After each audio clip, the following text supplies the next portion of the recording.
Estimado Carlos, ¿alguna pregunta que tengas? Bueno, algo que quieras aportar acá. Sí, yo tengo una pregunta conforme al tema de hoy, que está bastante interesante. Aquí yo tengo el libro La muerte del Mesías del profesor Raymond E. Brown, que todos aquí lo sabemos. Es este libro, que son dos volúmenes, son voluminosos. En la parte judicial, en la página 417, hay algo que me llamó la atención y quisiera saber que puede abundarnos un poco el profesor, ya que lo tenemos aquí y es un honor. Dice, todos los evangelios mencionan el Sanedrín y lo presentan desempeñando un papel coadyuvante a la muerte de Jesús. Esto concuerda con un dato ofrecido por Josefo en las antigüedades de los judíos. Dice, nuestra ley nos prohíbe matar a nadie, ni siquiera a un malhechor, a menos que esa persona haya sido condenada por el Sanedrín a sufrir tal suerte. Entonces, eh, conforme a esta lectura, podemos decir que técnicamente los que condenaron a Jesús fueron los judíos o los romanos, porque ahora mismo yo he leído, algunos dicen los romanos, otros los judíos, y sinceramente, ¿qué dicen los expertos? Vamos a ver, yo entiendo que la condena es romana, Ok, el proceso es romano romano. y la ejecución fue romana, es decir, es una crucifixión que es una condena romana. Los judíos, si podemos hablar en algún periodo asmoneo, un periodo un poco más antiguo, podía haber algún tipo de crucifixión porque viene de época persa y hay relaciones con este tipo de ejecuciones, pero en el caso de Jesús está clarísimo que fue una condena romana. Por lo tanto, fue un delito y si hubo un juicio, que podemos luego tratar este tema, fue romano. Es decir, yo creo que el Sanedrín, en este caso, el juicio judío como tal, no existió. No existió en el sentido de que si leemos los evangelios, se hace, aparte de una teatralización, de una dramatización de lo que son los pasajes de la pasión de Jesús y lo que es todo lo que es a partir de la detención, juicio o proceso y después crucifixión y todo lo que sigue después. Entendemos que aquí no ha habido un juicio judío. ¿Por qué? Porque los pasajes que refieren a ese juicio judío son elementos que han sido añadidos posteriormente en una época ya, sabemos cuándo se constituyeron y se redactaron esos evangelios, 70 y pocos Marcos, 80 Mateo, 90, entre el 90 y 100 Juan, Lucas está un poco después de Mateo, pero prácticamente en esa serie de secuencias de años. Y es un momento en el cual se está comenzando a expandir el cristianismo y en esa expansión del cristianismo, pues no vamos a convertir paganos, porque al final los evangelios la palabra lo dice en griego, es una propaganda Sí, para la sí. conversión al cristianismo. Entonces, una nueva religión que se está desligando de lo que son la sinagoga,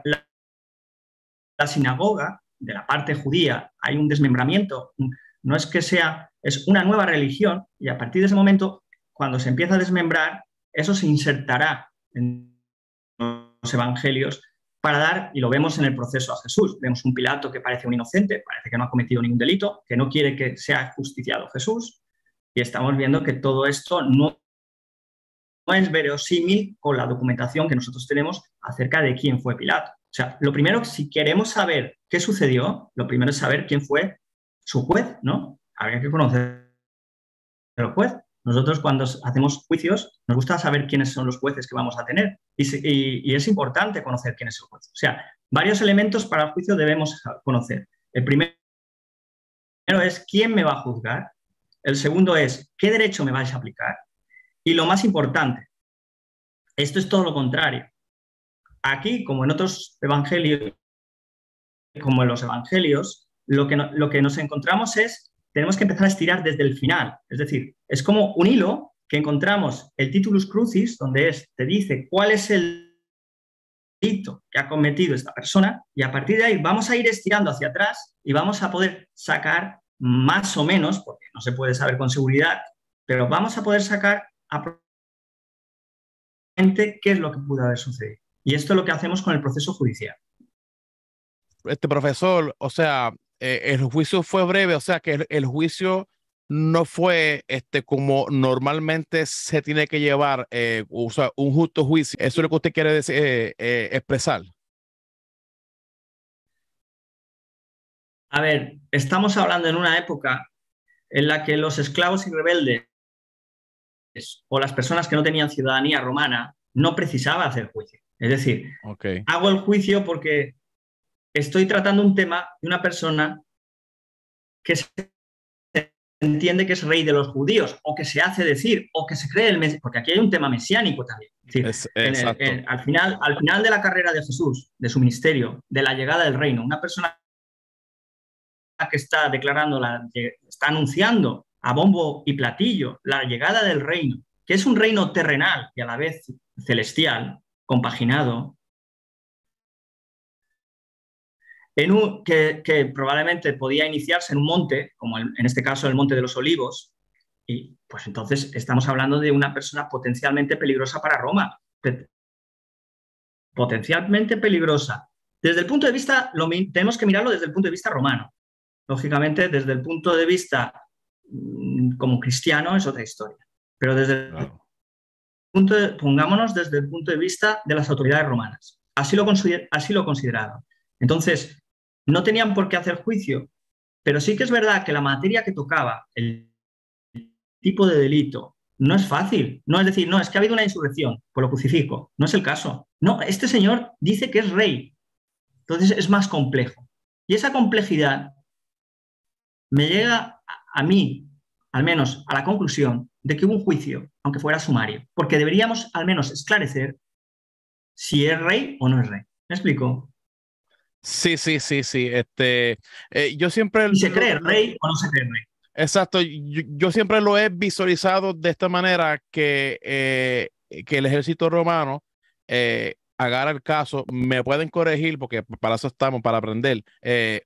O sea, agarraron el caso porque ya se había dictado que Jesús era el Mesías y según el pensamiento, pues el Mesías se supone que vendría a liberar al pueblo de la esclavitud romana. Entonces, eso no le convenía al imperio. ¿Estoy bien o me equivoco? Es que además el Mesías, hay dos tipos de Mesías, y Sí, además hay uno de dos, ellos es exacto. guerrero, ¿no? Hay el Mesías rey y un Mesías sacerdote. Entonces, El espiritual.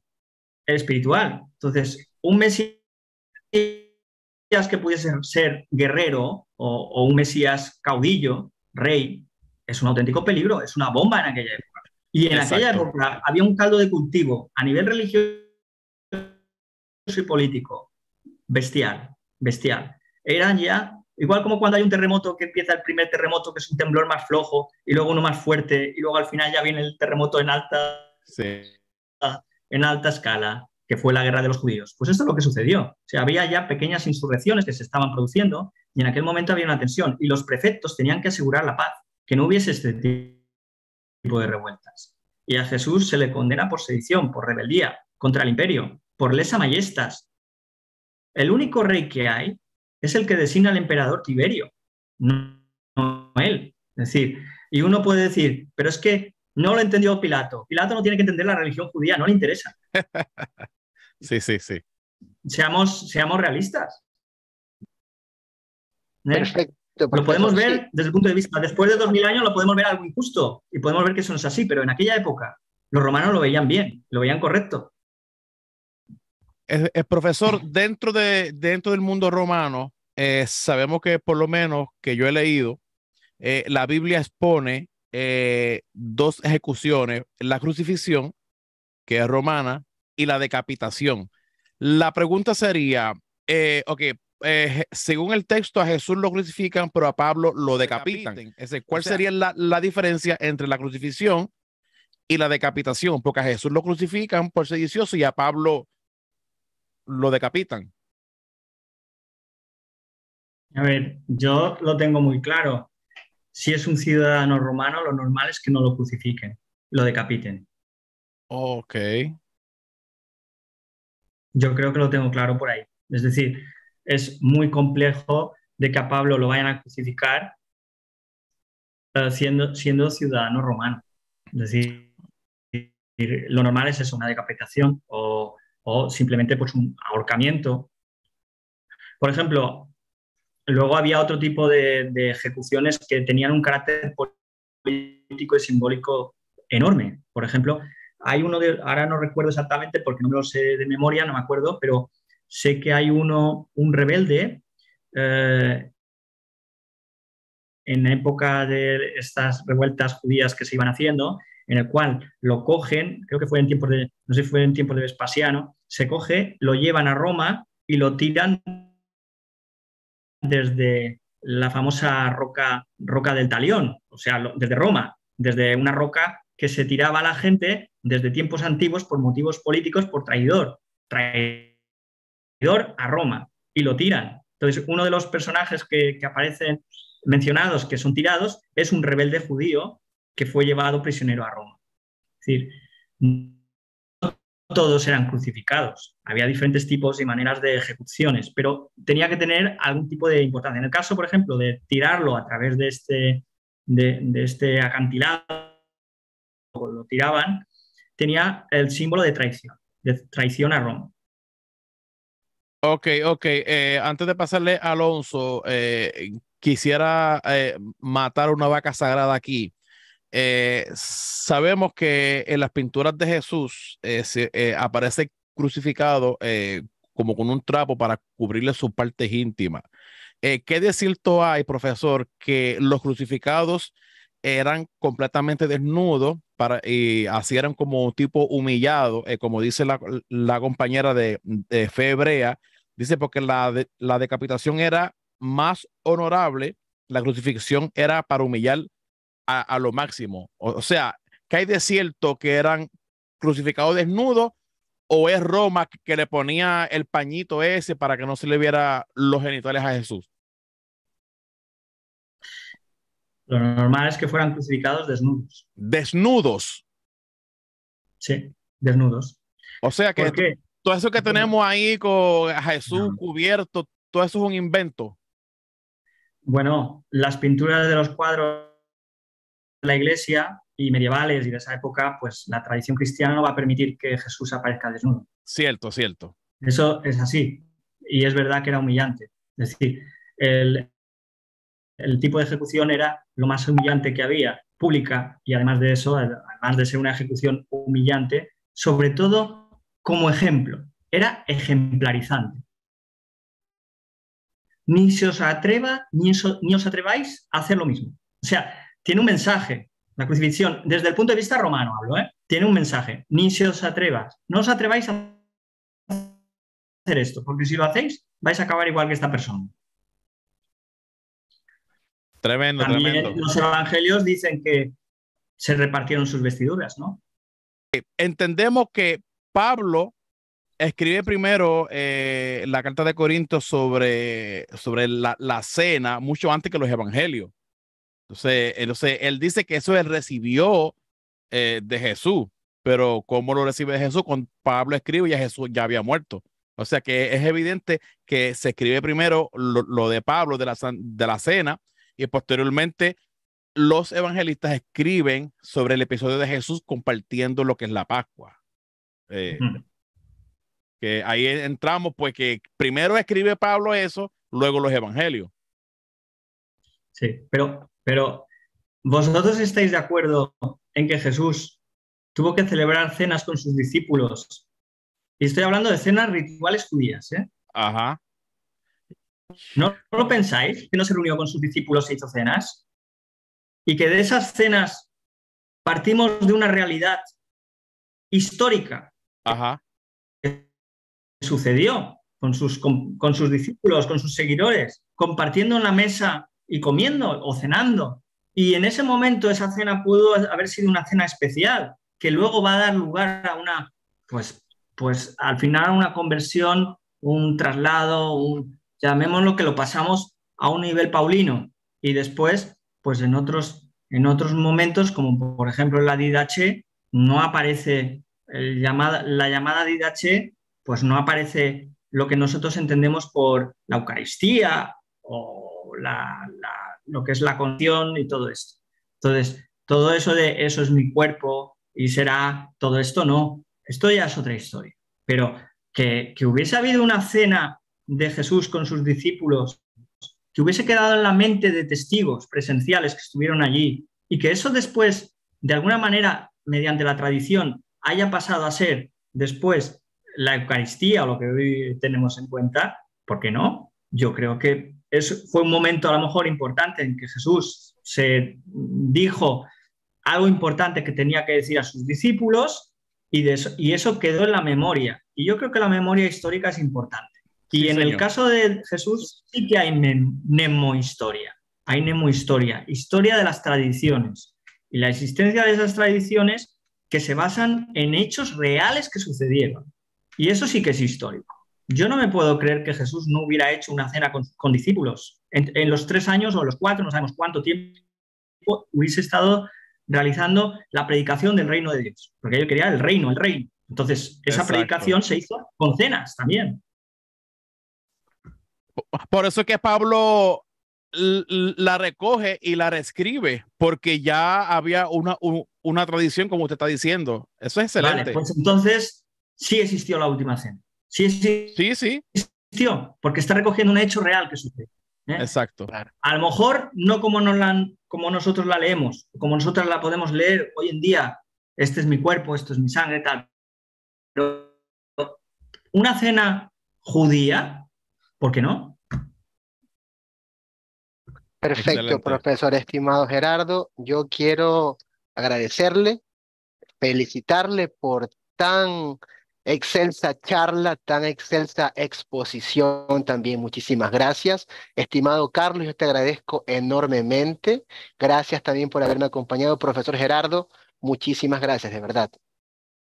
Muchísimas gracias, Alonso. Muchísimas gracias a Carlos. Ha sido un placer teneros y también a todos los oyentes y todos los que nos están viendo a través del canal. Y de verdad, te felicito por el canal, Alonso. Creo que es un maravilloso canal. Es una forma de exponer y poder profundizar en diferentes temáticas de la Biblia, de las ciencias bíblicas, desde un punto de vista, pues, de la ciencia, Sí, señor. porque yo creo que es muy importante que la persona sepa que la ciencia enriquece el conocimiento y por lo tanto te enriquece también a entender muchas cosas. Y puedes llegar a entender muchísimas cosas de tus propias creencias, tanto para los creyentes como para los no creyentes. A los no creyentes también les sirve porque lo necesitan para entender muchas de las cosas y los creyentes porque complementa sus creencias. Entonces yo entiendo, Alonso, que es un programa magnífico. Excelente, excelente. Gracias, profesor, por sus palabras. Créame que me alientan a seguir adelante. Muchísimas gracias a todas las personas que nos han acompañado. No olviden que somos su espacio amigo, Indagando en la Biblia, un espacio donde la fe y la espiritualidad de cada uno de ustedes es más que respetada. De nosotros nos toca llevar contenido, llevar divulgación bíblica sin tintes confesionales y sin tintes fundamentalistas. Hoy nos acompañaron dos grandes, el profesor Gerardo Jofre González Granda y mi gran amigo Carlos López Serrano del canal Ágora de Ciencias Bíblicas. Un fraterno abrazo, los espero la semana siguiente. Vamos a estar con la profesora Silvia Mas de España para hablar sobre los padres de la iglesia y también el domingo con el gran Búho de Minerva para hablar un tema muy importante. Gracias a todos, bendiciones, paz a ustedes. Shalom, Cuídense shalom. mucho. Un abrazo. Gracias, profesor Gerardo. Hasta luego. Chao, chao. Gracias. Bye.